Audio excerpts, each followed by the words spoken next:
भर्गवस्वतः सवितुर्वरेण्यं भर्गो देवस्य धीमहि धियो यो न प्रचोदयात्। ओम शांति शांति शांति। चिता को अग्नि कौन देगा?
एक नवजात बच्ची की रोती बिलखती चीखें किसी अनजान का भी सीना करुणा से भर देती हैं। तो फिर एक पिता का दिल इतना पत्थर कैसे हो सकता है कि अपनी मासूम बेटी को 2 घूंट दूध पिलाने की बजाय उसे अपने नशे के घूंट पीने की तलब थी। मुंबई की एक तंगहाल खोली का ये बेढंगा सा मंजर 2 मासूम बच्चों के भविष्य की बदहाली बयां कर रहा था। उनकी माँ इस नर्क से और उनसे हमेशा के लिए रुखसत ले चुकी थी और एक बेगैरत गैर जिम्मेदार बाप ही अब उनका रहनुमा था।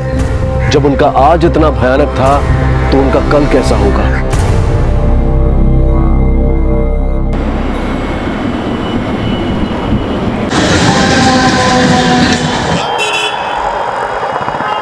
अरे ये क्या कर रहे तू?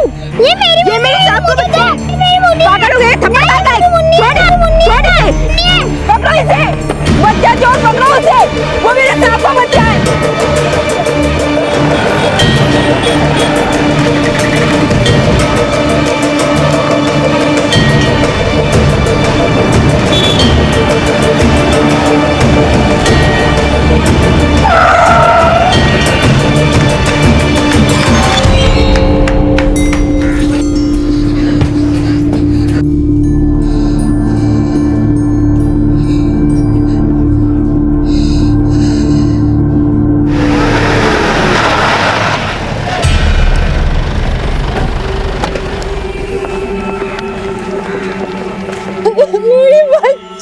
सब ठीक हो जाएगा, चिंता मत करो। वो लड़का दिखता कैसा था? साहब 10-12 साल का दुबला पतला लड़का था। उसका हुलिया हमारे स्केच आर्टिस्ट को बता सकती हो? हाँ साहब, मैं बता सकती हूँ।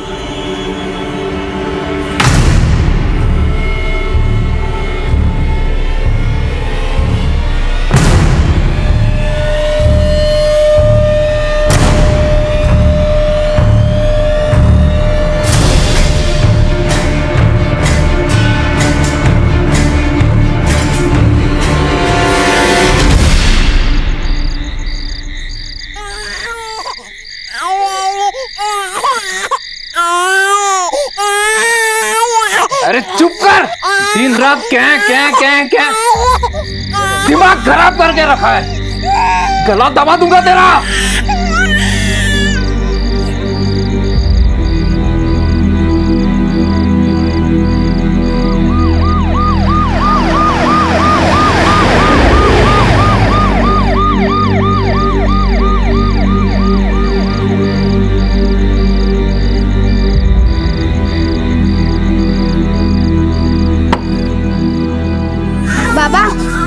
आ गया तू? ना दे। और पहले इस किस को चुप कर। सुबह से कान खा गई है मेरा। हाँ बाबू।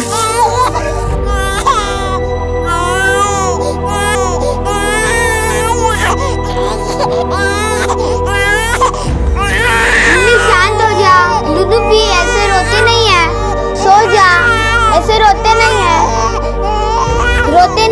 सो जा, नींद नहीं आ जाएगी।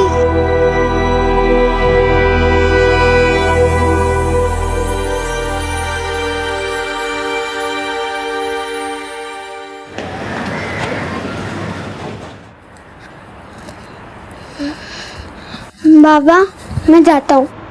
सुन, उस जग्गू को बोल थोड़ा पैसा बढ़ा। मैंने उसे बोला लेकिन ना बोलता। साला मुफ्तखोर। चल निकल, जो दे वो ले आ।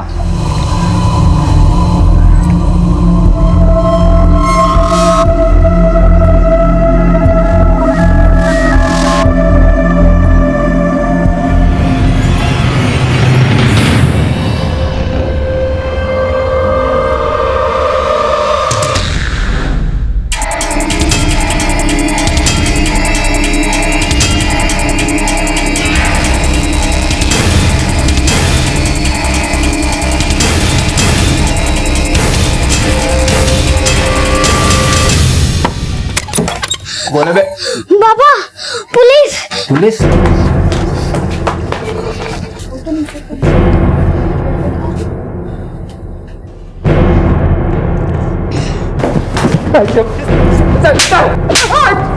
जास्त शळपट्टी नाही पाहिजे। और किस किस के बच्चे उठवाए तूने अपने बेटे से? साहब आज शपथ साहब, मैं ये काम नहीं करता है साहब। मेरे को तो लगा वो मेरी मुन्नी है साहब। मुन्नी नहीं है, वो मुनमुन है जिसे तेरा बेटा अगवा करके लाया तेरी खोली पे। बोल, धंधा क्या है तेरा? किसको बच्चे सप्लाई करता है तू? बोला ना साहब, मैं कोई गलत धंधा नहीं करता। आप चाहे तो बाकी खोली वालों को पूछ लो ना साहब। मैं बाप है मुन्नी का। मेरे को तो खुद को नहीं मालूम टीपू कब मुन्नी को छोड़ के किसी दूसरे के बच्चे को उठा के लेके आया। अंकल बाबा सही कह रहे, मैंने ही वो बच्ची को पार्क से उठाया था। दीपू तुमने बच्ची को क्यों उठाया? मैंने वो बच्ची उसकी मार से बचने के लिए उठाया। मतलब? मुन्नी को भी कोई बच्चा चोर ले गया। अगर मैं ये बात बाबा को बोलता कि मुन्नी मुझसे घूम गई तो मुझे वो बहुत मारता। मुन्नी से ही तो बाबा का दारू का जुगाड़ होता है। लेकिन मैं बच्चा चोर नहीं है अंकल, मैं बच्चा चोर नहीं है। मुन्नी से जुगाड़ होता है? कैसे? रोज के 100 रुपए कमाने मुन्नी को जग्गू के हाथ में देना पड़ता है। चले तेरी बहन, चल निकल। पैसा जग्गू भाई? अबे रोती नहीं है ये, भीख कम मिलती है। मेरे को पैसा कम मिला ना तो आगे से तेरा पैसा काट लेगा, समझा? चलिए निकल। रोज की तरह मैं मुन्नी को घर लेकर आ रहा था। घर जाने के पहले मैं पार्क में जाता था।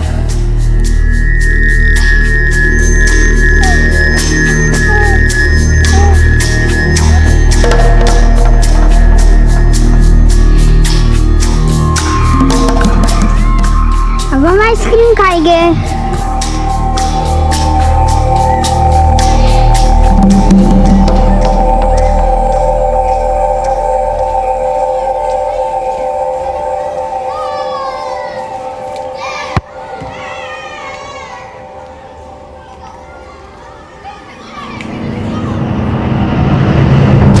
मुन्नी, मुन्नी, मुन्नी, मुन्नी, मुन्नी, मुन्नी, मुन्नी। मेरे को पता ही नहीं चला कौन मेरी मुन्नी को उठा के ले गया, इसलिए मैंने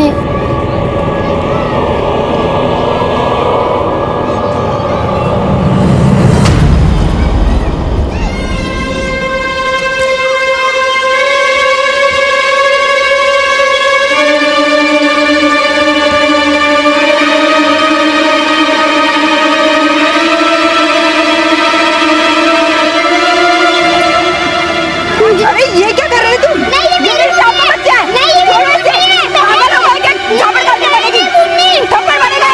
पागल है क्या? पकड़ो इसे। ये मेरे साथ का बच्चा है। अरे कौन तो पकड़ो इसे। अंकल वो बच्चा तो आपको मेरे पास से मिल गया, लेकिन मेरी मुन्नी, ये मुन्नी मिल जाएगी ना? ढूंढो ना मेरी मुन्नी को, वो बहुत छोटी है।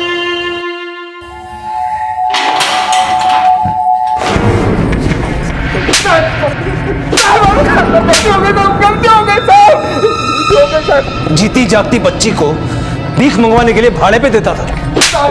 कैसा बाप है रे तू? मैं क्या करता साहब, अकेला मैं बच्चों का पेट कैसा पालता साहब, नौकरी भी तो कोई देता नहीं है ना साहब। अब ये मगरमच्छ के आंसू बहाना बंद कर और बता जग्गू कहाँ मिलेगा? जग्गू कहाँ है मुझे पता नहीं है साहब, उसका नंबर है लेकिन मेरे नंबर दे।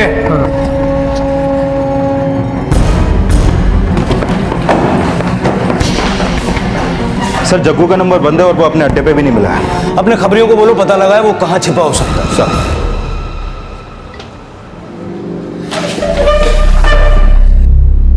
सर हमें तो अपनी बच्ची मिल गई है, लेकिन हम नहीं चाहते किसी और का बच्चा जेल जाए, इसलिए हम दीपू पे केस नहीं करना चाहते। ठीक है आप जा सकते हैं। Thank you sir. अंकल, मेरी मुन्नी मिल जाएगी ना? बेटा तुम्हारे पास मुन्नी की कोई फोटो है? हाँ, एक फोटो है, पर आप उसे ढूंढ लोगे ना? वो बहुत छोटी है।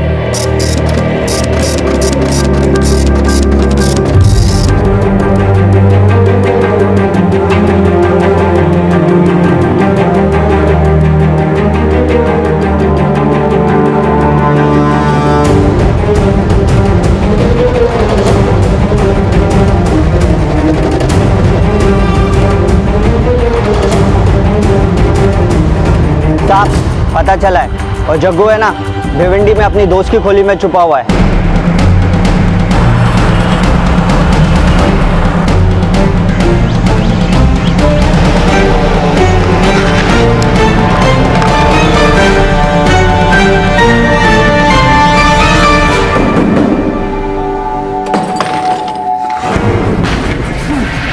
सब एक मिनट, अरे सब बताओगे?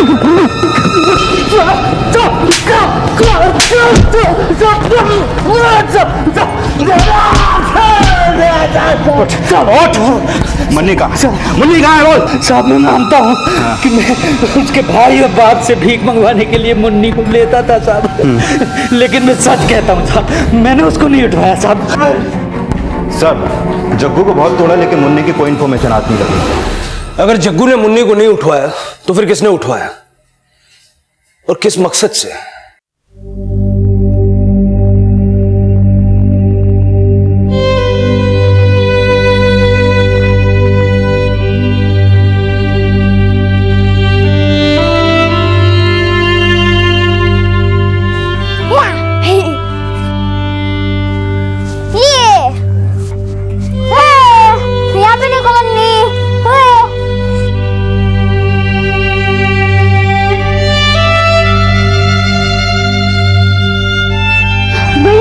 आपने मुन्नी को देखा? बहुत छोटी है, मेरी बहन है, गले में काला धागा बांधा मम्मी ने। बेटा ऐसे नहीं मिलेगी, तो पुलिस के पास चला जा, वो लोग तेरी मदद कर देंगे। ये मुन्नी है, पुलिस वाले इसे ढूंढ रहे हैं, लेकिन मुझे मुन्नी को बहुत जल्द ढूंढना है। बहुत छोटी है, बहुत रोती है।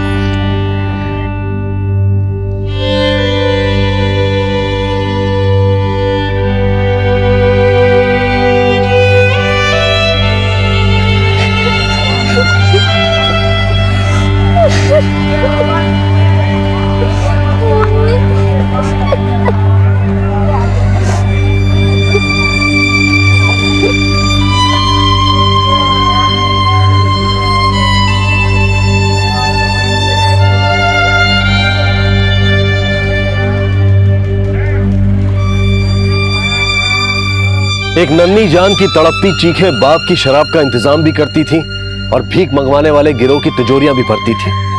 इससे बड़ी लानत शायद और कुछ हो ही नहीं सकती। मुन्नी जैसी न जाने कितनी बेकसूर असहाय जाने अपनी जिंदगी इसी तरह से बसर करती हैं। और इस खौफ को महसूस करने वाले दीपू भी कई होंगे जो अपने आप को इस नर्क से बचाए रखने के लिए अपनों के ही हाथों की कठपुतली बन इन अपराधों के भागीदार बन जाते हैं। यह अमानवीय और बेहद ही चौंकाने वाला सच पुलिस के लिए नया नहीं था। पुलिस को दीपू और मंदार के बयान की पुष्टि तो करनी थी, लेकिन साथ ही इस राज का भी पता लगाना था कि आखिर मुन्नी अब कहाँ थी।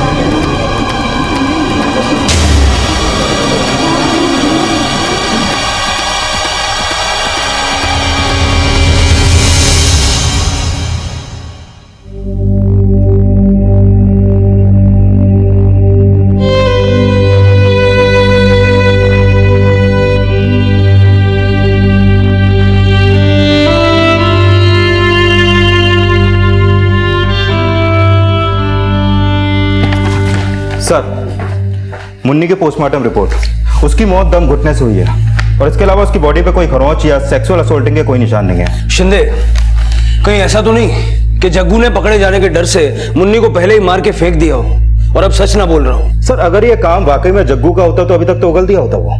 अगर ये काम जग्गू ने नहीं किया है तो मुन्नी को अगवा करके मारने के पीछे किसी का क्या मकसद रहा होगा?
देखिए, आप सभी लोग मुझे शांति से बता दीजिए कि मेरा बच्चा कहाँ है। मेरा बच्चा अंदर रूम में था और वो गायब हो गया। ऐसे कैसे गायब हो गया? आप शांत हो जाइए। बच्चा नहीं मिला। आप शांत हो जाइए।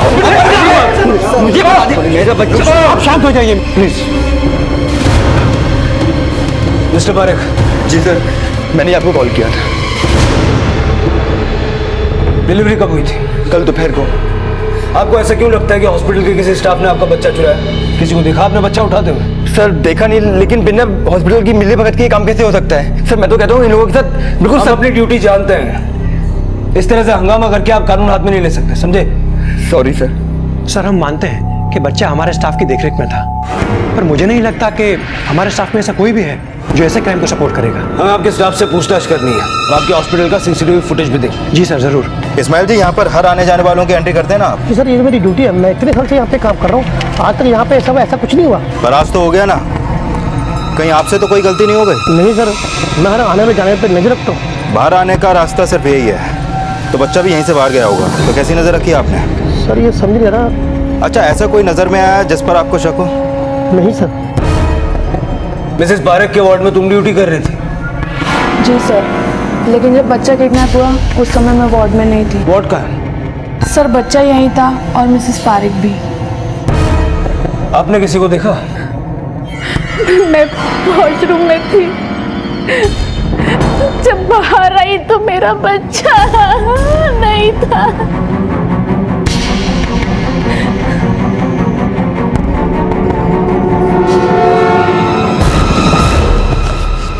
ये इतने सारे न्यूज़पेपर यहाँ पे क्या कर रहे हैं? सर, ये तो यहाँ पहले नहीं था।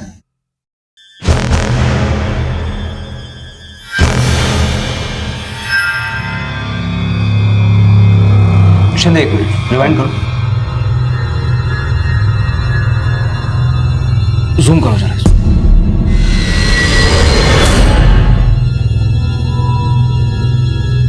बाकी कैमरास का फुटेज का है? यही एक कैमरा चालू है, बाकी कैमरास 2 महीने से खराब है। खराब है मतलब?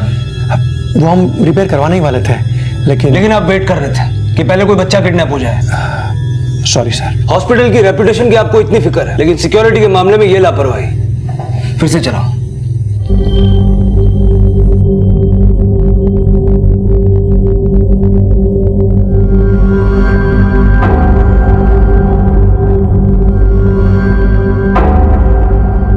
मुझे लगता है ये बच्चा अपने बैग में न्यूज़पेपर लेकर मिसेस पारेख के वार्ड में दाखिल हुआ। वहां पर इसने अपना बैग खाली किया और बच्चे को बैग में डाला।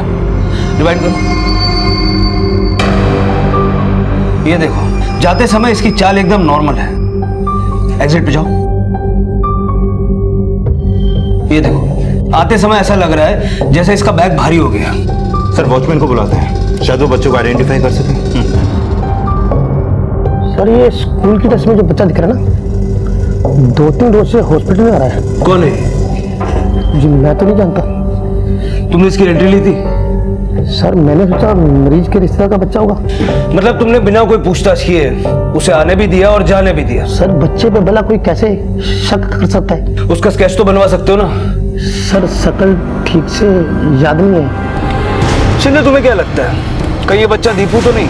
लेकिन आपको ऐसा क्यों लगता है सर? जब मुन्नी अगवा हुई थी तो उसने पार्क से दूसरे बच्चे को उठाया, तो कहीं इस बार भी?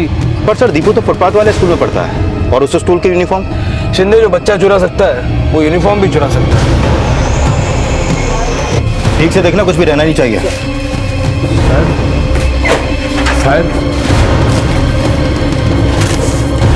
अरे साहब बताओ तो सही, आप क्या ढूंढ रहे हैं साहब?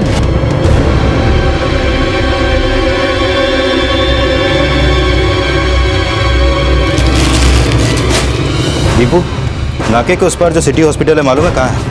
City hospital? नहीं पता? चल हमारे साथ। अरे साहब फिर बात क्या है? दीपू को हमारे साथ जाना होगा। पर क्यों साहब? साहब इसने किया क्या है? हो साहब, साहब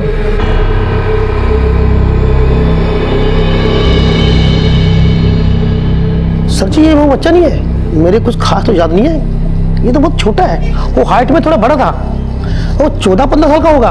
कौन सा बच्चा अंकल? और आपने मुझे क्यों बुलाया? बोलो ना अंकल।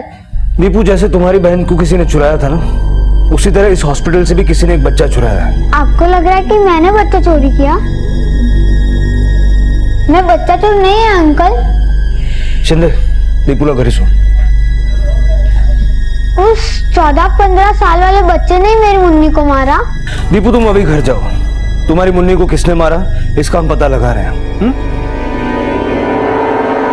सर क्या लगता है मुन्नी की हत्या और पारेख का बच्चा उठवाने में किसी एक का ही हाथ है? शायद, मगर हैरान करने वाला सवाल यह है कि इसमें हाथ सीसीटीवी वाले 14-15 साल के बच्चे का है, तो क्यों? नहीं सर, मुझे नहीं लगता कि इस बच्चे का इस केस में कोई हाथ है। आई मीन 14-15 साल का बच्चा। शिंदे, अपराधी की शक्ल पे तो नहीं लिखा होता ना कि वो अपराधी है। दीपू भी एक बच्चा है, लेकिन उसने एक बच्ची को चुराया। मिस्टर पारेख को बुलाओ, इस सीसीटीवी वाले लड़के का आइडेंटिफिकेशन करो। अक्सर बच्चा चोरी होने के केसेस में या तो रिश्तेदार या परिवार वालों में से ही किसी का हाथ होता है। सर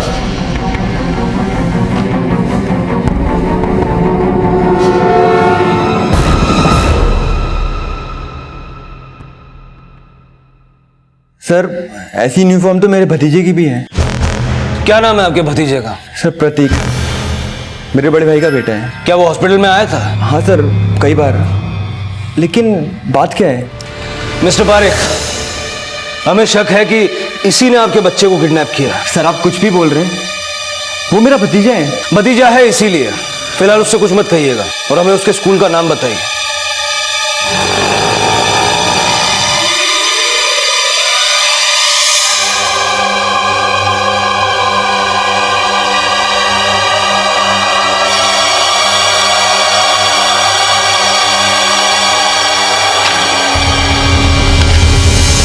सर इसकी अटेंडेंस पूरी है। बेटा प्रतीक, 16 तारीख को अटेंडेंस लगवा के बंक तो नहीं मारा था? नहीं सर, मैं कभी बंक नहीं मारता। सर मैंने प्रतीक के अलावा इस स्कूल के सभी बच्चों की अटेंडेंस चेक कर ली है। 14 से लेकर 16 तारीख तक इस स्कूल का कोई भी बच्चा एब्सेंट नहीं था, क्योंकि प्री बोर्ड एग्जाम की तैयारी चल रही थी। शिंदे, तो हम क्या माने कि पारेख के बच्चे का किडनैपर स्कूल में नहीं पढ़ता, या हमारा ये सोचना गलत है कि ये किडनैपर और मुन्नी का मर्डर एक ही है? सर हो सकता है कि बाहर का ही कोई लड़का इस स्कूल की यूनिफॉर्म पहन के हॉस्पिटल में घुसा हो।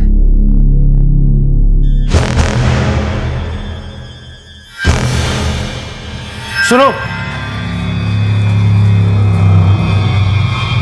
जी अंकल।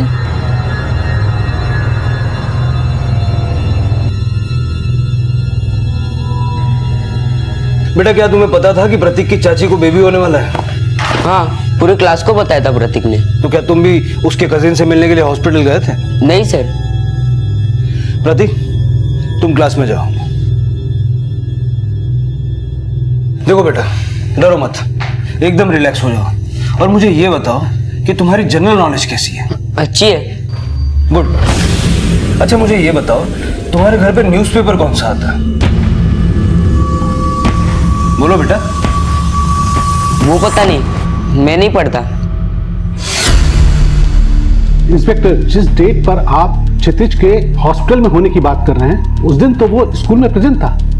आप बेकार पे उस पर शक कर रहे हैं। सिर्फ क्षितिज ही नहीं, सारे बच्चे उस दिन प्रेजेंट थे, लेकिन क्षितिज की ही कदकाठी का बच्चा क्षितिज जैसे यूनिफॉर्म और स्कूल बैग लेकर अगर... sorry to interrupt you officer, school uniform और उसके जैसे न जाने कितने बैग मार्केट में मिलते हैं। मुझे तो लगता है कि ये हमारे स्कूल को और हमारे स्टूडेंट्स को बदनाम करने की कोशिश है। जिस बच्चे के बारे में आप बात कर रहे हैं वो हमारे स्कूल का टॉपर है, टॉपर, जिस पर उसके पेरेंट्स को ही नहीं पूरे स्कूल को उस पर गर्व है। ऐसा बच्चा और ऐसा crime, I don't believe it. Shinde, Kshitij पर शक करने के सॉलिड रीजंस तो नजर आ रहे हैं, पर मुझे एक चीज समझ में नहीं आ रही कि अगर उसने वाकई पारेख के बच्चे की किडनैपिंग की तो किस मकसद से की? इतना होनहार बच्चा, स्कूल का टॉपर, आखिर ऐसी हरकत क्यों करेगा? सर, हो सकता है कि उसकी प्रतीक से कोई दुश्मनी रही हो, जिसका बदला लेने के लिए उसने ऐसा किया। हेलो, ओके सर, मैंने जो क्षितिज की फोटो तावड़े को भेजी थी उसके बारे में हॉस्पिटल के वॉचमैन को कुछ खास याद नहीं, और मिस्टर पारेख को भी इसके बारे में कोई जानकारी नहीं। सर, मिस्टर पारेख के बच्चे की किडनैपिंग के साथ साथ क्षितिज का मुन्नी की किडनैपिंग में भी तो कोई हाथ नहीं। दीपू को लेकर आओ।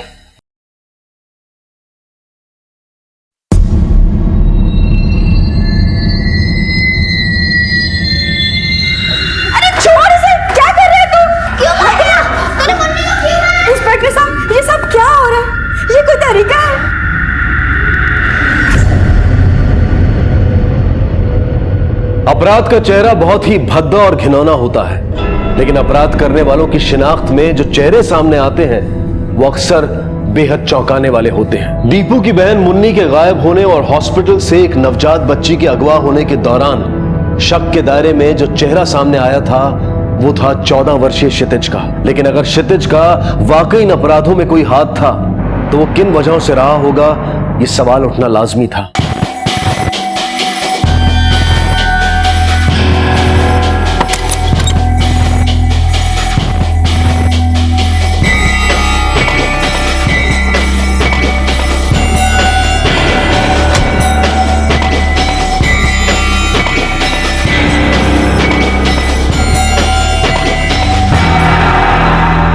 सर, हॉस्पिटल से जो न्यूज़पेपर का बंडल मिला है उस पर लिखा नंबर क्षितिज के रूम नंबर से मैच करता है।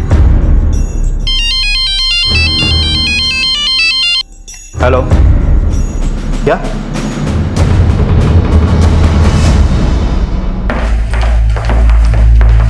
ये सब कैसे हुआ मिस्टर सावंत? पियोन ने मुझे इन्फॉर्म किया था कि क्षितिज स्कूल के वॉशरूम में बेहोश पड़ा हुआ था।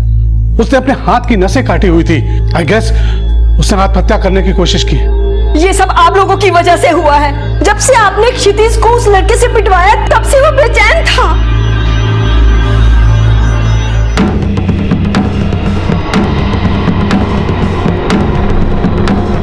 तो क्षितिज के पड़ोसियों से एक बात पता चली है।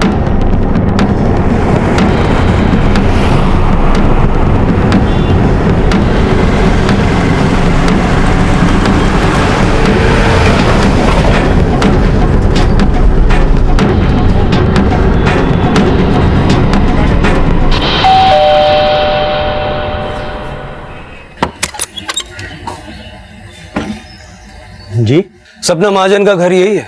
जी। पापा कौन है? आप ही का नाम सपना महाजन है? जी। आपके भाई क्षितिज ने सुसाइड करने की कोशिश की। क्या? लेकिन आप मेरे भाई को कैसे जानते हैं? जानने वाली बात यह है कि आपके भाई ने सुसाइड करने की कोशिश क्यों की। मतलब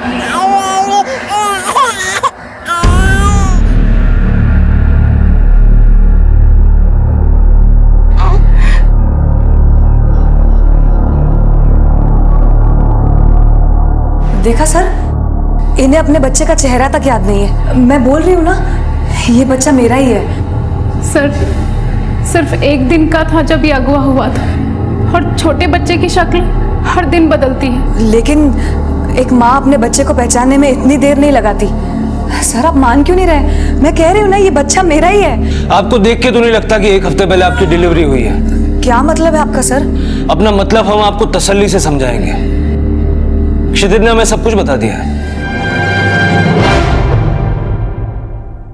सर, एक विधवा को समाज अपना लेता है, लेकिन उसके ससुराल वाले नहीं अपनाते।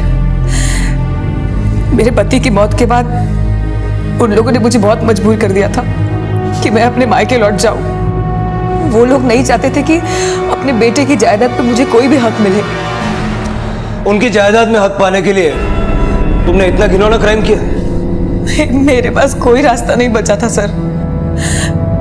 मुझे लगा कि अपने पोते के खातिर शायद वो मुझे अपना ले, इसलिए मुझे फेक प्रेगनेंसी का नाटक करना पड़ा। सपना, तुम्हें एहसास भी है कि अपने इस झूठे नाटक से तुमने अपने भाई का बचपन छीन लिया?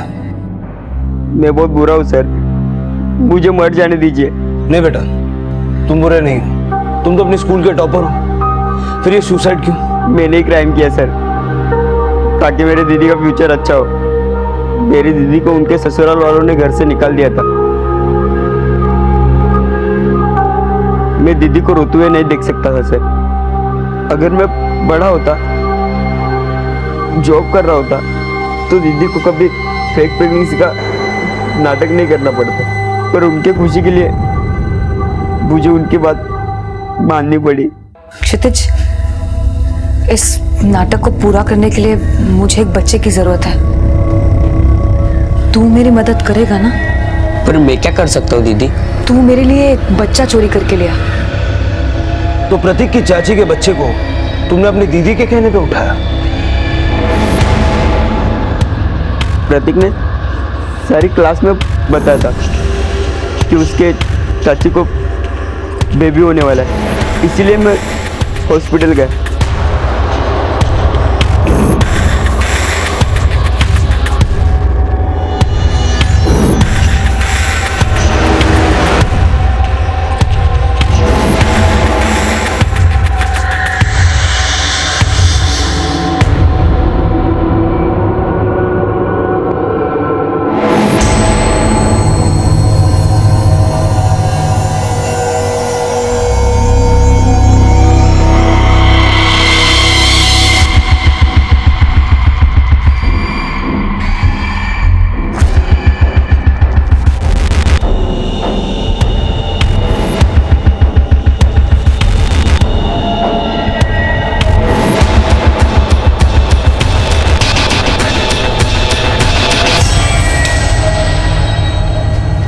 मेरे बच्चे को चुराया और दीदी को लाके दे दिया।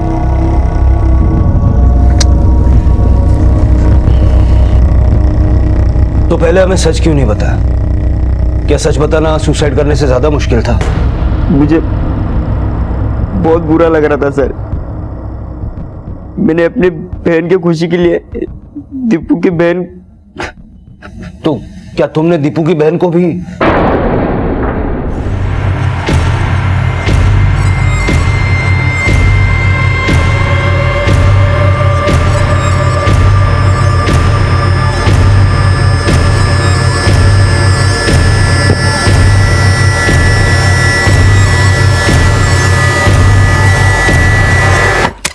दीदी, ये कैसी बच्ची ले आया तू? मुझे न्यू बॉर्न बेबी चाहिए, ज्यादा से ज्यादा 15 दिन की होनी चाहिए बच्ची। मैं उस बच्ची को वापस उसी पार्क में छोड़ने गया, पर वहां पुलिस देख के मैं डर गया। मैं उसे मारना नहीं चाहता था, लेकिन वो उसके भाई ने जो मुझे मारा तो मुझे बहुत गिल्ट हुआ, इसीलिए मैंने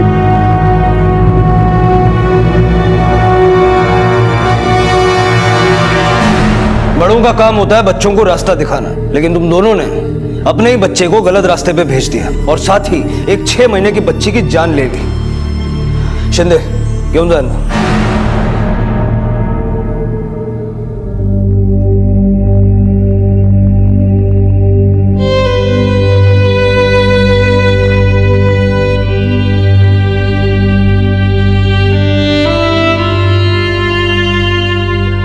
तेरी मुन्नी का गुनहगार मैं हूँ बेटा। अगर तेरा बाबा अच्छा होता तो तुझे जग्गू के पास कभी मुन्नी को ले नहीं जाना पड़ता, और शायद तेरी मुन्नी आज तेरे साथ होती। मुझे माफ कर दे बेटा। आज के बाद तेरा बाबा कभी दारू नहीं पिएगा। सच्ची, तेरा बाबा नशा मुक्ति केंद्र जाएगा और अपनी दारू की लत छुड़ाएगा। कभी दारू नहीं पिएगा।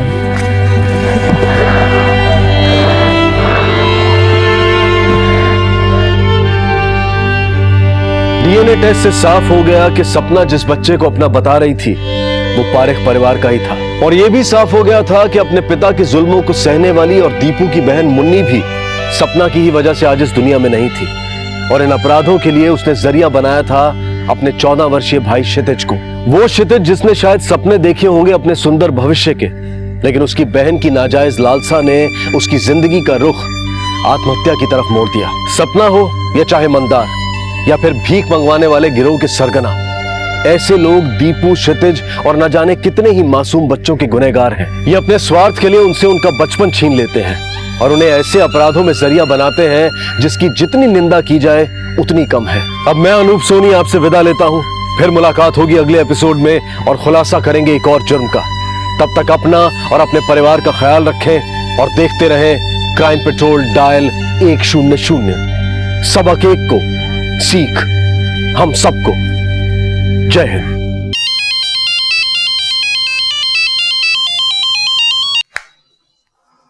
Hello hello baby. अरे कहाँ हो तुम यार? कब से तुम्हारा नंबर ट्राई कर रहा हूँ मैं। सॉरी, वो एक्चुअली फोन चार्ज नहीं है। तो मुझे ये बताओ कितने बजे की बस है, मैं तुम्हें कितने बजे पिक करने आऊँ? हाईवे में ना कोई ऑयल टैंकर पलट गया तो इसलिए हाईवे क्लोज कर दिया।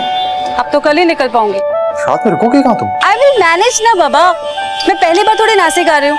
यहाँ पे कोई ठीक ठाक सा होटल तो मिल ही जाएगा। सुबह सुबह पहली बस पकड़ के मैं निकल आऊँ, ठीक है? लंच टाइम तक पहुँच जाऊंगी। तुम एक काम करना, जैसे ही तुमको होटल का रूम मिले अपना मोबाइल सबसे पहले चार्ज करना और मुझे कॉल करना, और हाँ निकलने से पहले भी कॉल करना। Okay mister hubby. Love you. The number you have called is unavailable. Please try after some time. Dad, आपने तो कहा था मम्मा लंच तक आ जाएंगे, अब तो 3 भी बज गए हैं। तुम्हारे सामने पापा फोन ट्राई कर रहे हैं, लग ही नहीं रहा है। हम लोग मम्मा को लेने बस स्टैंड चले क्या?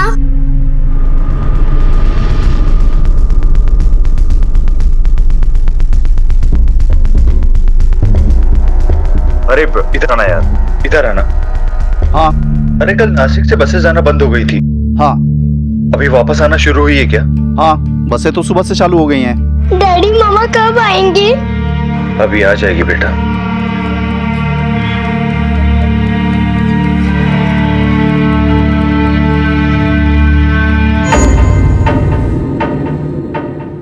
पंद्रह मार्च की सुबह गई शर्ली अगले दिन शाम तक वापस नहीं आई।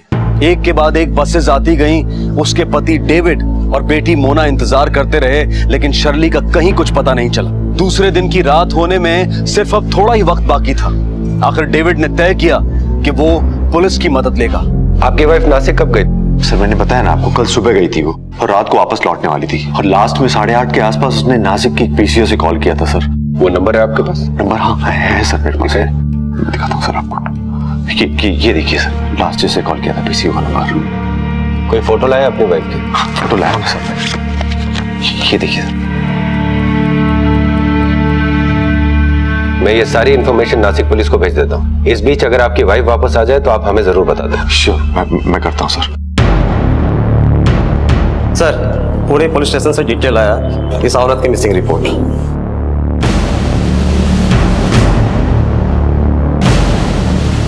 इस डिटेल के मुताबिक कल रात को इस औरत ने नासिक के किसी पीसीओ से कॉल किया था। उसका नंबर भी है यहाँ पे। जल्दी पता लगाओ कि ये नंबर किस पीसीओ का है। Yes sir. हमें वहां पर अभी पूछताछ करनी होगी।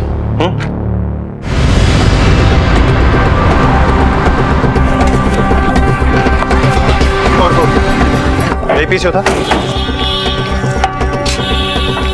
सुनो, 2083469 इसी पीसीओ का नंबर है। हाँ सर, इसी पीसीओ का नंबर है। कल रात को इस औरत ने इसी पीसीओ से कॉल किया था।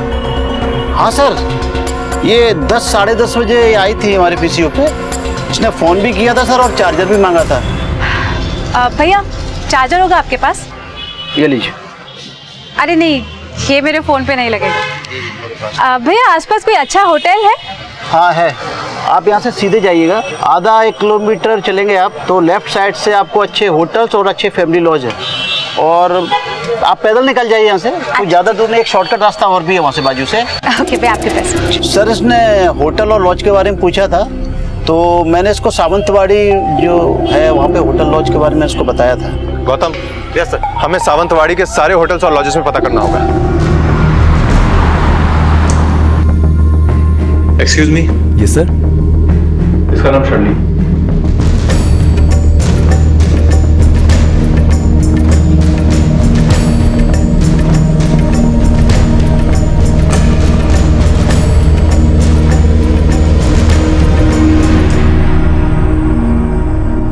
सात दिन बीत चुके थे। डेविड बहुत परेशान था। उसकी बेटी भी रोज यही सवाल करती थी कि मम्मा कब आएंगी। उम्मीद का दिया बुझता जा रहा था और फिर पुलिस ने तय किया कि वो बस स्टॉप से होटल वाली रोड तक हर छोटे मोटे दुकानदार से, फेरी वालों से, आसपास रहने वाले लोगों से पूछताछ करेगी।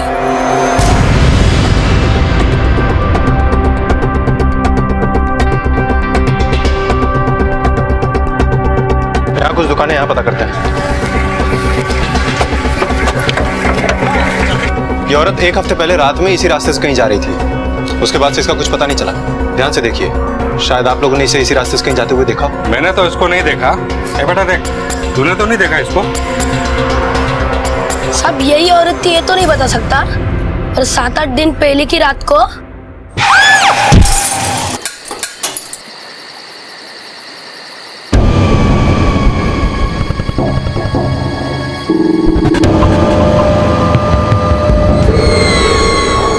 बेटा एक्सीडेंट कहाँ हुआ था?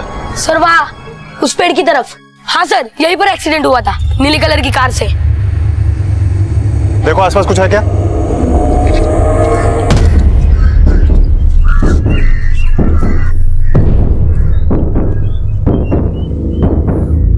कार की हेडलाइट के टुकड़े हैं।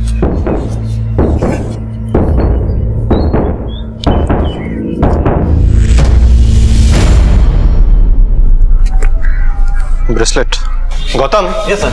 हमें पता लगाना होगा कि पिछले 1 हफ्ते में किसी एक्सीडेंट में कोई औरत की बॉडी मिली है क्या? Yes sir. और हमें सारे अस्पतालों में भी चेक करना होगा। हो सकता है किसी एक्सीडेंटल केस में कोई अननोन पेशेंट एडमिट हुआ। और हमें शहर के सारे गैराजेस में भी चेक करना होगा। कोई नीले रंग की कार जरूर आई होगी रिपेयरिंग के लिए, जिसका अगला हिस्सा डैमेज हो और जिसके कांच टूटे हुए। Yes sir. और इससे पहले एक काम करो। Yes sir. ये ब्रेसलेट, इसको पुणे पुलिस स्टेशन में इंस्पेक्टर सावंत के पास भेजो। Yes sir. और उन्हें इस एक्सीडेंट के बारे में इन्फॉर्म भी करो। हो सकता है कि ये एक्सीडेंट उसी औरत का हुआ जिसकी हमें तलाश हो।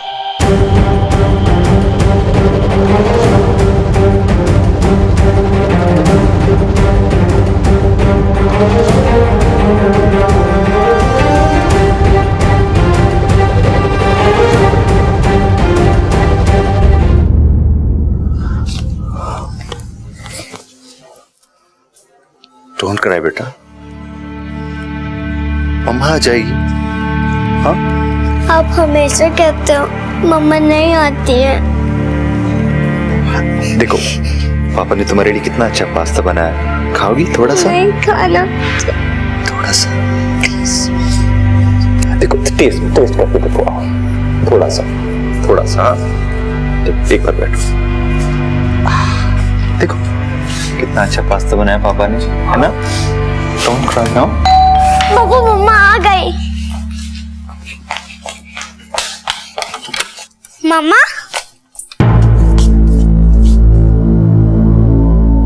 अंकल आपको कुछ मेरी मम्मा के बारे में पता चला? बेटा तुम अंदर जाओ। इस ब्रेसलेट को पहचानते हैं?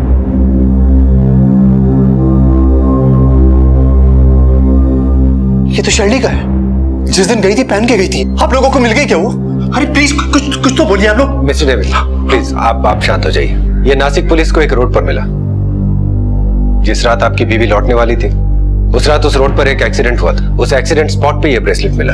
एक्सीडेंट? कौन से हॉस्पिटल में है वो? Mister David, Nashik police inquiry कर रही है। आसपास के सभी हॉस्पिटल्स में पूछताछ जारी है। जैसे हमें कुछ पता चलेगा हम आपको इन्फॉर्म कर देंगे।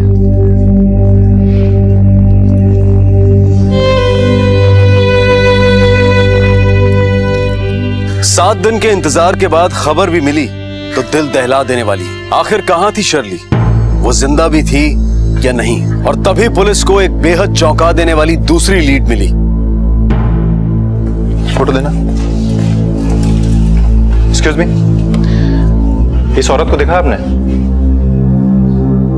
ये 7-8 दिन पहले हमारे हॉस्पिटल में एडमिट थी। एक्सीडेंट केस था। इसको कोई बाहर छोड़ के चला गया था, तो हमारा वार्ड बॉय भागते हुए बताने आया था। अरे भारती, क्या हुआ? अपना गेट है ना, वहां पे एक गाड़ी रुकी और एक औरत को फेंक के भाग गया। रख दे।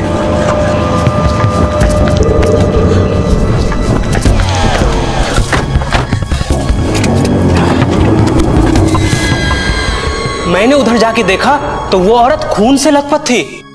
तुमने गाड़ी का नंबर नोट किया? अरे किधर से करता, लेकिन हाँ गाड़ी ना ब्लू कलर की है। तुम एक काम करो, पेशेंट को लेके आओ, तो डॉक्टर को इन्फॉर्म करती हो। गणपत, इसकी मदद करो पेशेंट लाने में। चल चल चल चल जल्दी चल।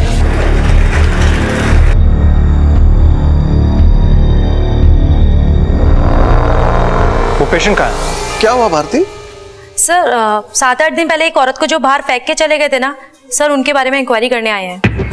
हाँ, उस रात मैं ही था ड्यूटी पे, लेकिन अगले दिन सुबह औरत अपने आप ही चली गई थी। कहाँ? कोई उसे फेंक के चला गया था, फिर हमने उसे एडमिट किया, उसका बैंडेज वगैरह किया, और अगले दिन जब मैं आया तो पता चला कि वो चली गई थी। लेकिन डॉक्टर साहब, आप लोगों को एक्सीडेंटल केस में पुलिस को इन्फॉर्म करना चाहिए या नहीं करना चाहिए? तूने पुलिस को इन्फॉर्म नहीं किया था?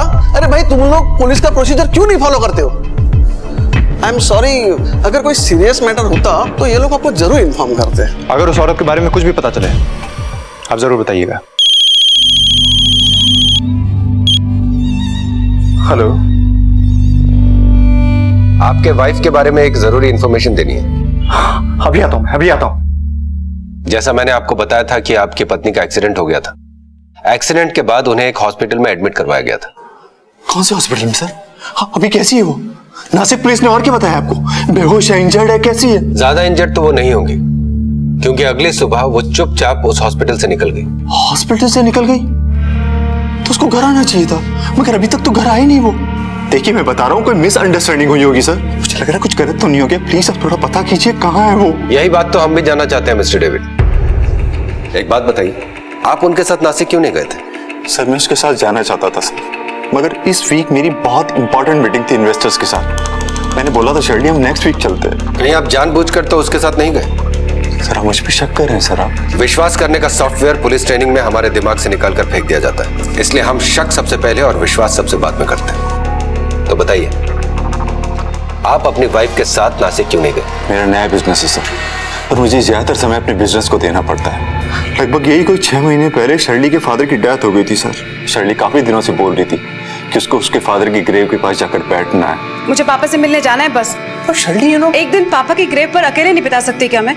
उनसे बात करनी ताकि उसकी आत्मा को शांति मिले। आपकी मैरिड लाइफ कैसी थी? आपका या आपकी वाइफ का किसी के साथ कोई चक्कर तो नहीं था? सर, मेरी वाइफ इतने दिनों से गायब और आप इस तरह की गिरी हुई बात कर रहे हो उसके बारे में sir. It's okay mister David, cool down. Mister David, I am sorry, मेरी बात से अगर आप हर्ट हुए हो तो हमें पूछना पड़ता है, यही हमारा काम है। आपकी वाइफ काम कहाँ करती है? सर, उसकी एक फ्रेंड की कंपनी है, मल्होत्रा मूवर्स एंड पैकर्स, वहीं काम करती है। उनके इस फ्रेंड का नाम क्या? समीर मल्होत्रा। उनका एड्रेस इन्हें लिखवा दीजिए।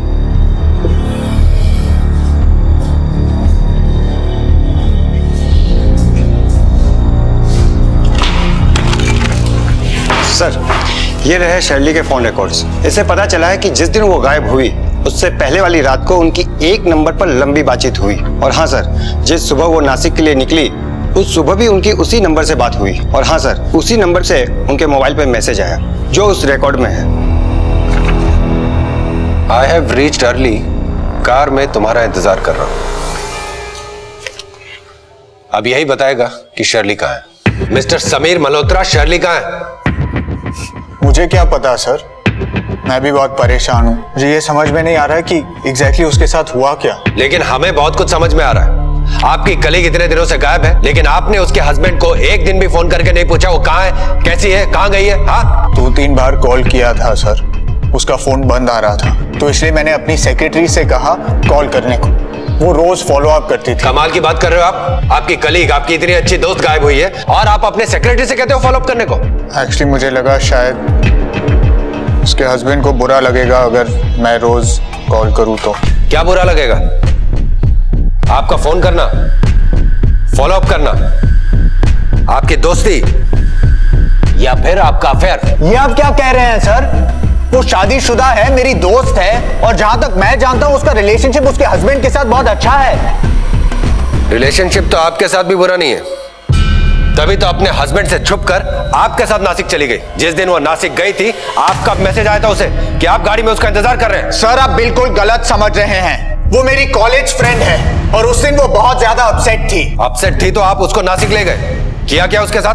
कहाँ है वो? सर ये सच है, हम नासिक गए थे, लेकिन मैंने उसको सिर्फ उसके डैड के ग्रेवयार्ड तक छोड़ा था। फिर मैं अपनी मीटिंग के लिए गया and I had to stay there for 2 days। वो शाम को बस पकड़ के वापस आने वाली थी। मिस्टर समीर मल्होत्रा, वो आपके साथ नासिक गई थी और फिर वहां पर गायब हो गई। अब आप हमें सब कुछ सच सच बताएंगे या हम अपने ढंग से पूछें? बताता हूं सर। 8 दिन पहले की बात है। कल मुझे नासिक जाना है किसी क्लाइंट से मिलने के लिए, तो तुम भी मेरे साथ आ जाओ। नहीं, मेरी हिम्मत नहीं है। चलिए, आई नो नासिक में तुम्हारे डैड का ग्रेव है। आई नो उनके मरने के पहले तुम उनके साथ वक्त नहीं बिताई, पर क्या करती यार, मोना की रिस्पॉन्सिबिलिटी थी। डेविड वो स्टार्टिंग हिज ओन बिजनेस, तुम अपने जॉब को लेकर बिजी थी। प्लीज अपने आप को दोष देना बंद करो। जस्ट गो एंड पॉ योर हार्ट आउट उनके ग्रेव के सामने, नहीं तो तुम कभी मूव ऑन नहीं कर पाओगी Shirley. And I am sure, I am 100% sure वो तुम्हें माफ करेंगे और इसके बाद तुम्हें थोड़ी राहत मिलेगी and you will be able to move on. तुम्हें मेरे साथ आना पड़ेगा, ओके? तुम आओगी मेरे साथ? हाँ सर, साइकाइट्रिस्ट ने भी उसे ये समझाया था कि गिल्ट का बोझ उसकी हेल्थ के लिए अच्छा नहीं है। तो फिर ये बात डेविड से छुपाने की क्या जरूरत थी? अच्छे काम के लिए जा रहे थे तो छुपाया क्यों?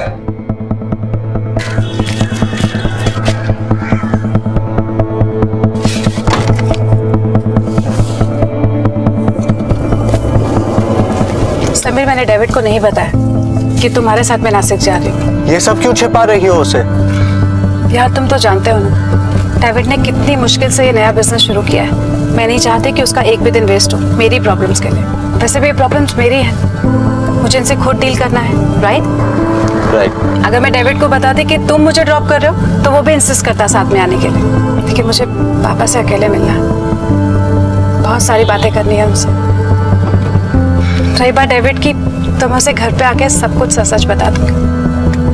अब तुम रास्ते में कहीं मत रुको, अब मुझे सीधा वहीं जाना है जहाँ कतरा रही थी जाने से मैं 6 महीने से।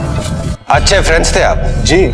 मिस्टर समीर मल्होत्रा, एक बात बताइए, कोई भी शादीशुदा औरत अपने मेल फ्रेंड को रात को 11-12 बजे फोन करके 1-1 घंटा बात करती है क्या? सर हम दोस्त हैं, एक साथ काम करते हैं, इसलिए। पुलिस से कुछ भी छुपाने का मतलब है जुर्म छुपाना, ये बात समझते हैं ना?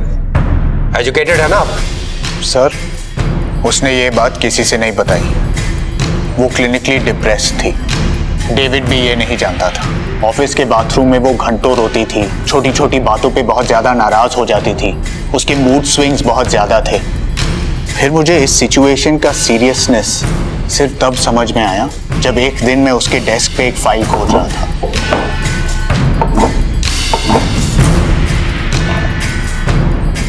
तुम्हारी ये फाइल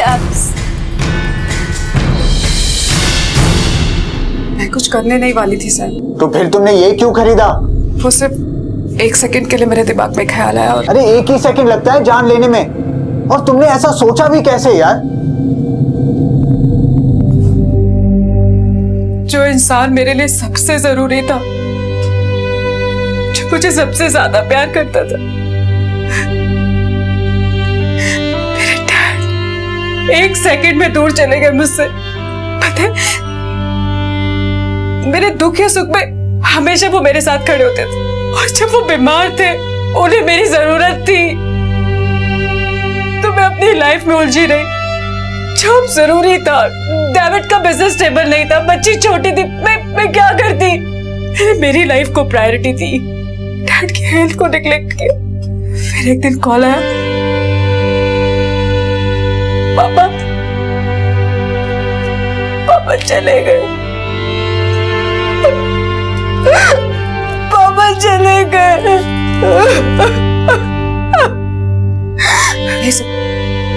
मैं अपने आप को कभी माफ नहीं कर सकती। सब मेरी वजह से हुआ। मैं बहुत बुरी हूँ, इसलिए मैं मरना चाहती थी। मेरे पापा। शर्ली, शर्ली प्लीज मेरी बात सुनो। Shirley, look at me. और भी लोग हैं तुम्हारी फैमिली में। What about David and Mona? उनको भी तुम्हारी जरूरत है। Listen Shirley, I'm really sorry, लेकिन मुझे डेविड को सब कुछ बताना पड़ेगा। I mean, वो तुम्हारी हेल्प कर सकता है शर्ली। नहीं समीर प्लीज, समीर प्लीज उसे मत बताना। देखो वो ऑलरेडी बहुत परेशान है। उसे अभी अपना बिजनेस शुरू किया, उसने बहुत सारा लोन लिया, वो टेंशन में आ जाएगा। प्लीज प्लीज प्लीज समीर, तुम उसको नहीं बताओ। ठीक है। एक शर्त पे। कैसी शर्त? तुम्हें एक साइकियाट्रिस्ट से मिलना होगा। उस साइकियाट्रिस्ट का नंबर है आपके पास? हाँ। नंबर नोट करो। मिस्टर डेविड, क्या आप जानते हैं कि आपकी वाइफ सुसाइड करना चाहती थी? क्या कह रहे हैं आप? ऐसा कुछ नहीं था इंस्पेक्टर। जी हाँ, पिछले 4-5 महीने से वो डिप्रेशन में थी। उनका इलाज भी चल रहा था डॉक्टर पगारे से। ये बात समीर मल्होत्रा ने हमें बताई और हमने डॉक्टर से कंफर्म भी किया। मगर शिल्डे ने ये बात मुझे कभी नहीं बताई। हाँ, वो थोड़ी विजिबली अपसेट रहती थी, मगर अरे शर्ले मेरा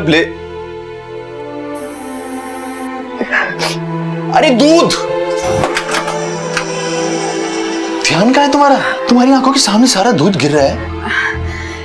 एक्चुअली ऑफिस में थोड़ा टेंशन चल रहा है, बस वही सब दिमाग में चल रहा था। सॉरी। मगर मुझे नहीं पता था कि वो इतनी डिप्रेस थी। अगर उसने मुझसे ये सब क्यों छुपाया? हो सकता है कि वो नहीं चाहती हो कि मैं और टेंशन दूं। मेरे ऊपर काम का ऑलरेडी बहुत सारा प्रेशर था। उसकी नेचर ही ऐसी है कि अपनी प्रॉब्लम्स, अपनी टेंशन्स किसी पर नहीं थोपती। कहीं उसने सुसाइड तो नहीं कर लिया? एक तरफ मुंबई पुलिस सुसाइड की थ्योरी के आधार पर तहकीकात कर रही थी और दूसरी तरफ नासिक पुलिस उस नीली गाड़ी की तलाश कर रही थी। सर, बस स्टैंड के बाजू में गैरेज है, उधर सब पता चल गया। एक ब्लू कलर की गाड़ी एक्सीडेंट की अगली सुबह उसी गैरेज में आई थी और सर उस गाड़ी के हेडलाइट्स और डंपर दोनों डैमेज थे। गाड़ी के मालिक का और उसका एड्रेस पता चला? हाँ सर।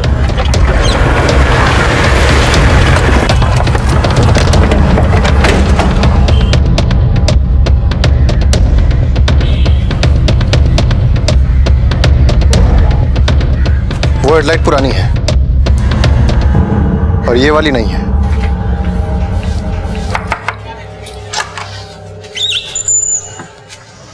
जय दीक्षित। हाँ मैं ही हूँ, बोला। सर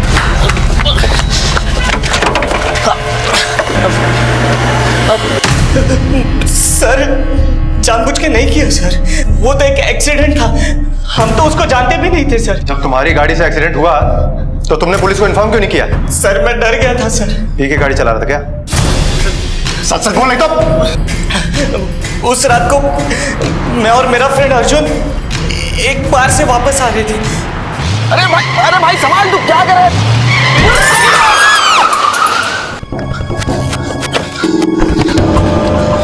अबे एड़े, ये क्या कर दिया तूने? हाँ? कैसे हो गया यार? सांसें चल रही है। ए अब क्या करें? अभी उठा इसे और हॉस्पिटल ले चल। ए हॉस्पिटल जाएंगे, फंस जाएंगे। चुप कर, चुप। चल हॉस्पिटल ले चल पहले। देख कितना खून बह रहा है, तू निकाल, तू निकाल।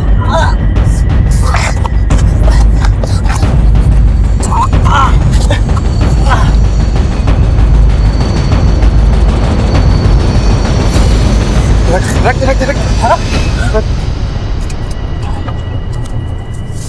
जब तुम दोनों उस औरत को हॉस्पिटल में एडमिट कराने की सोच रहे थे तो उसे हॉस्पिटल के गेट पे क्यों छोड़ के चले गए? उसका सर फट गया था, बहुत खून बह रहा था, उसकी बचने की कोई उम्मीद नहीं थी, इसलिए उसको हॉस्पिटल के बाहर ही।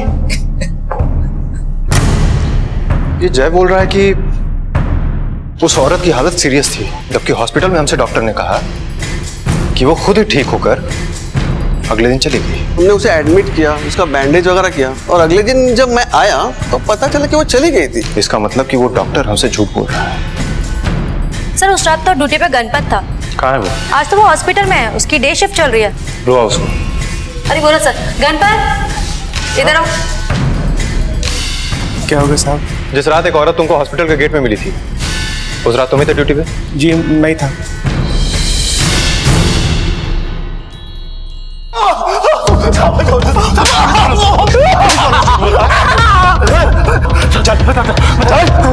बता दो साहब, सबको बता दो। सच बता साहब, बस अपन जब इतना ही जानता है साहब, अगर लाश लावारिस हो तो उसे मॉर्ग तक पहुंचा दो।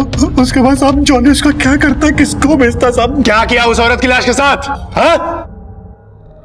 वो लड़की थी ना जिसे कोई अस्पताल के बाहर फेंक के चला गया था, वो मर गई है। फैमिली वाला भी कोई नहीं है। ठीक है, मॉर्ग भिजवाता हूँ।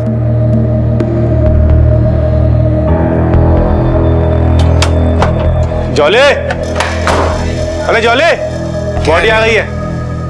वो नहीं था फोन में, लेडीज है।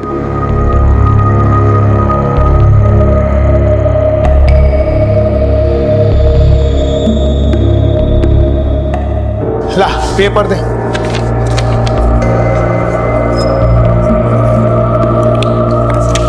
ले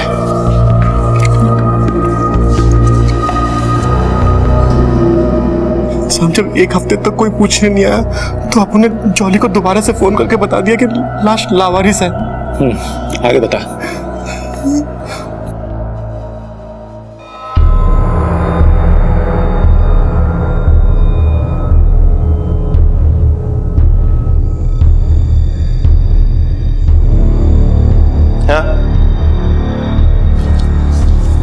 जॉली तेरा ही नाम है? हाँ साहब, मेरा नाम है जॉली। गणपत ने बताया कि 10 दिन पहले यहाँ पर एक लावारिस औरत की लाश आई थी। साहब मैं चेक करते हैं थोड़ा, 1 मिनट में बताते हैं।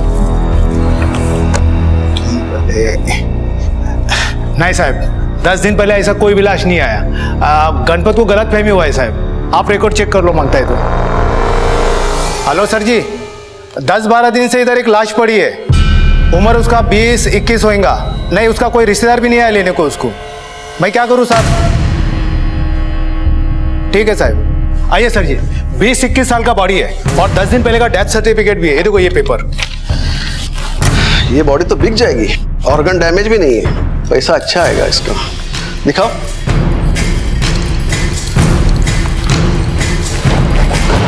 अरे ये क्या है?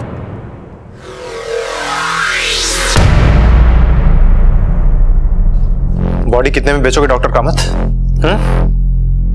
मैं क्या करता सर जी? गणपत ने हमें सब कुछ सच सच बता दिया है। साहब बोल के कौन कौन शामिल है इसमें? बोल। सच मुंह से निकल गया। ले चलो इन दोनों को।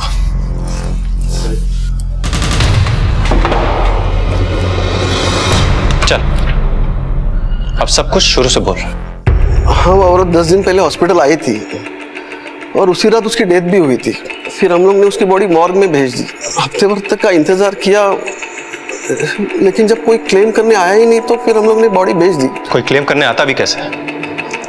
तुमने तो पुलिस को इन्फॉर्म भी नहीं किया था, और जब पुलिस आई भी तो तुमने कह दिया कि वो ठीक होकर चली गई। क्यों? सर, जब हम लोग ने बॉडी बेच दी तो अगले दिन आप लोग आ गए थे।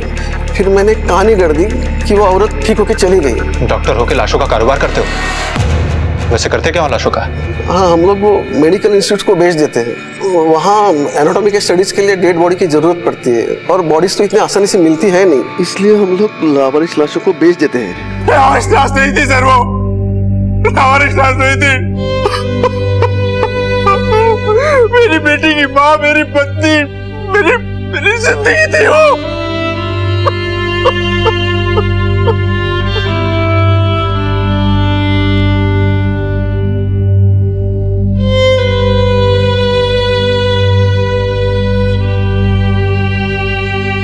शर्ली अपने मन का बोझ उतारने के लिए नासिक गई थी। अपने पिता की कब्र के सामने बैठकर उनसे अपने दिल की बात कहने गई थी, लेकिन कुछ लोगों की अमानवीयता के कारण एक गुमनाम लावारिस लाश बनकर रह गई। उसे एक मेडिकल इंस्टीट्यूट को बेच दिया गया। इस केस से लावारिस लाशों का घिनौना कारोबार सामने आया। ये हकीकत सामने आई कि डॉक्टर कामत हॉस्पिटल की आड़ में लाशें बेचने का धंधा भी कर रहा था। कामत, जॉली और गणपत को पुलिस ने हिरासत में ले लिया है, लेकिन इस केस में डॉक्टर कामत और उसके साथियों के अलावा ऐसे इंस्टीट्यूट्स भी गुनहगार हैं जो गैर कानूनी तौर पर डेड बॉडीज को खरीदते हैं। शायद इस कहानी का अंत बदला जा सकता था अगर शर्ली को गाड़ी से टक्कर मारने वाले लड़के ने अपनी जिम्मेदारी समझते हुए उसकी जान बचाने की पूरी कोशिश की होती। अब मैं अनूप सोनी आपसे विदा लेता हूँ। फिर मुलाकात होगी अगले एपिसोड में और खुलासा करेंगे एक और जुर्म का। तब तक अपना और अपने परिवार का ख्याल रखें और देखते रहें क्राइम पेट्रोल डायल 100। सबक एक को सीख हम सबको। जय। इस तरह के और भी एपिसोड देखने के लिए हमारे चैनल को सब्सक्राइब करें और बेल आइकन दबाना ना भूलें।